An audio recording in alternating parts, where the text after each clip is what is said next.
Good morning student. आज हम class 5 में विषय हमारा गणित रहेगा। वीक सप्ताह आपका 16 है, तो हम आज इसका सॉल्यूशन करेंगे। सॉल्यूशन करने से पहले, समझाने से पहले प्लीज़ मेरे चैनल को लाइक एंड सब्सक्राइब जरूर करें। ठीक, संजू@ऑनलाइन क्लास चैनल को लाइक एंड सब्सक्राइब जरूर करें। तो चलो शुरू करते हैं। हम पहला क्वेश्चन, रिक्त स्थान भरें। रिक्त स्थान आपको भरना है। यहाँ पर आपके पास क्वेश्चन दिया गया है 2 × 4, 2 के 4 से जब गुना करते हैं तो 8 हमारे पास आता है। इसलिए 8 क्या है, इसलिए 8 8 2 और 4 का गुणज है। गुणज किसे कहते हैं? गुणज उसे कहते हैं जिसमें कोई, जैसे कि हम 8 के गुणज कितने होंगे, 2 और 4, यानी कि उसकी टेबल में जो आए वो उसका गुणज कहलाता है। अगला क्वेश्चन है 5 × 8, 5 की और 8 की मल्टीप्लाई करेंगे तो 40 आ जाएगा। इसलिए 40, ये जो 40 है आपका 5 और 8 का गुणज है, यानी कि 40 5 और 8 के पहाड़े में टेबल में आता है। Question number 3 × 4 × 5 = 60। यदि हम तीनों की मल्टीप्लाई करेंगे तो हमारे पास 60 यानी कि 60 आ जाएगा। इसलिए 60 किसका गुणज है?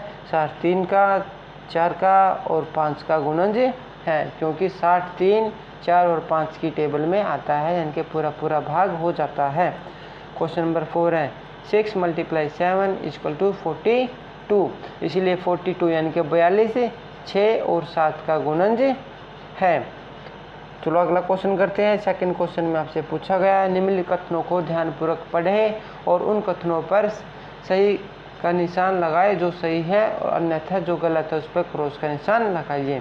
तो पहला क्वेश्चन है 3 के गुणज है। 3 के क्या गुणज है? 3 के गुणज है 6 9 और 3 6 9, बिल्कुल सही। ये 3 के गुणज है, 3 की टेबल में ये तीनों आते हैं, इसलिए 3 के गुणज है।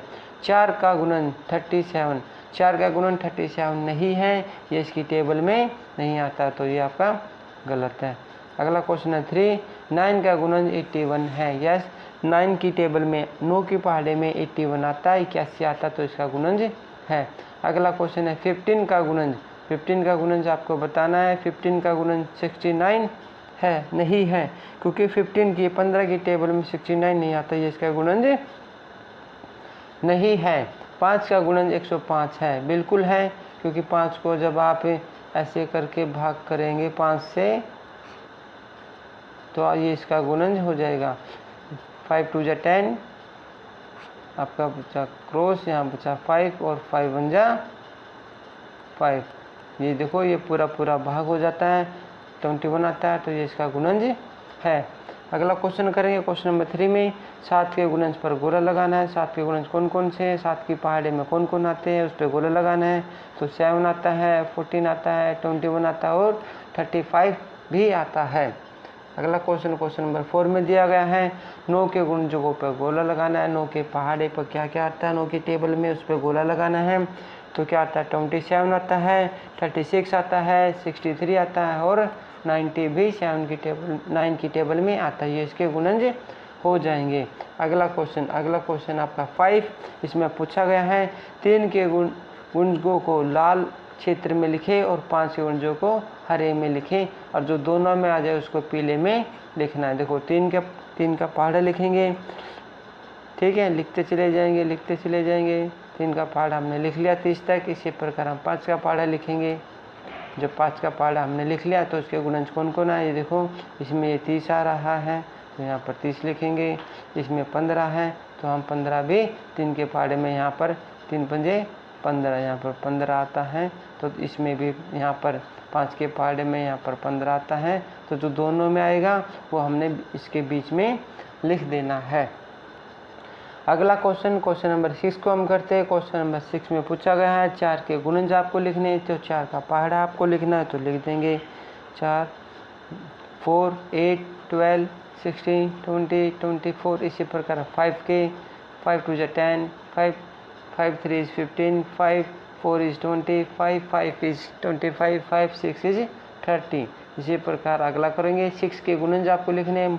गुणज को इंग्लिश में मल्टीपल बोलते हैं। 6 के मल्टीपल क्या होंगे? 6 के मल्टीपल होंगे 6 2 = 12, 6 3 = 18, 6 4 इज 24, इसी प्रकार 30 और 36 आ जाएगा।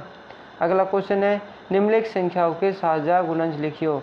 कॉमन मल्टीपल आपको लिखनी है, तो कॉमन मल्टीपल आप कैसे लिखेंगे, जो दोनों की टेबल में आ जाए।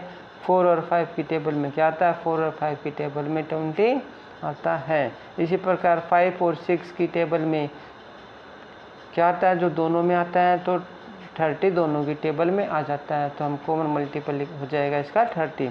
इसी प्रकार क्वेश्चन नंबर सी, 4 और 6 के गुणज आपको लिखने हैं। 4 और 6 के गुणज कितने हो जाएंगे, 4 और 6 की टेबल में जो दोनों में आ जाए, तो दोनों में 12 आता है, 12 आता है, तो 4 और 6 के कॉमन मल्टीपल हो जाएगा 12। इसी प्रकार नेक्स्ट क्वेश्चन 4 आपके पूछा गया, 4, 5 और 6 के कॉमन मल्टीपल यानी कि साझा गुणज आपको लिखने हैं, तो साझा गुणज आपका हो जाएगा 60, जो तीनों की टेबल में आता है। तो आज हम जीवन कौशल में का देखेंगे लाभ। लाभ हमें कब होता है, जब हम किसी वस्तु को कम मूल्य में खरीदते हैं और ज़्यादा में बेचते हैं। मान लो कोई वस्तु हमने 20 रुपये में खरीदी और उसको हमने 15 रुपये में बेच दी, तो हमें 500 रुपये का लाभ हो जाएगा। तो चलो करते हैं पहला क्वेश्चन। 12 कापी 120 में खरीदी और 150 में बेच दी, तो हमें 30 रुपये का लाभ हो जाएगा। इसी प्रकार 10 फुट्टे 30 रुपये के खरीदे, 50 में बेच दिए, तो 20 रुपये का लाभ हो गया। इसी प्रकार एक डिब्बी पेंसिल 50 रुपये की खरीदी और 65 में हमने बेच दी, तो हमें 15 रुपये का लाभ हो गया। इसी प्रकार एक डिब्बी रबड़ हमने 20 की खरीदी और 30 रुपये में हमने बेच दी, तो हमें 10 रुपये का प्रॉफिट हो गया। लाभ को हम इंग्लिश में प्रॉफिट भी बोलते हैं। अगला क्वेश्चन है रिक्त स्थान भरो। किसी भी वस्तु का क्रय मूल्य को इंग्लिश में हम क्या बोलते हैं, क्रय मूल्य को हम इंग्लिश में कॉस्ट प्राइस बोलते हैं। कॉस्ट प्राइस से अधिक मूल्य पर बेचा जाता है, यानी कि हम कम में खरीदते हैं और ज़्यादा में बेचते हैं, तो हमें लाभ होता है। अगला क्वेश्चन लाभ हमें कम होता है विक्रय मूल्य में से, जब हम क्रय मूल्य माइनस कर देते हैं, यानी कि सेलिंग प्राइस में से, हम सेलिंग प्राइस में से जब हम कॉस्ट प्राइस माइनस कर देते हैं, तो हमें प्रॉफिट हो जाता है, लाभ हो जाता है। इसी प्रकार क्वेश्चन नंबर 3 है 10 रुपये की वस्तु को 15 रुपये में बेचने पर, 10 रुपये की वस्तु हमने खरीदी और 15 में हमें बेच दी, तो हमें 500 रुपये का लाभ होगा। तो आपको आज की वर्कशीट आपको समझ में आ गई होगी मैथ्स की। तो प्लीज़ मेरे चैनल को लाइक एंड सब्सक्राइब जरूर करें। Okay student, bye.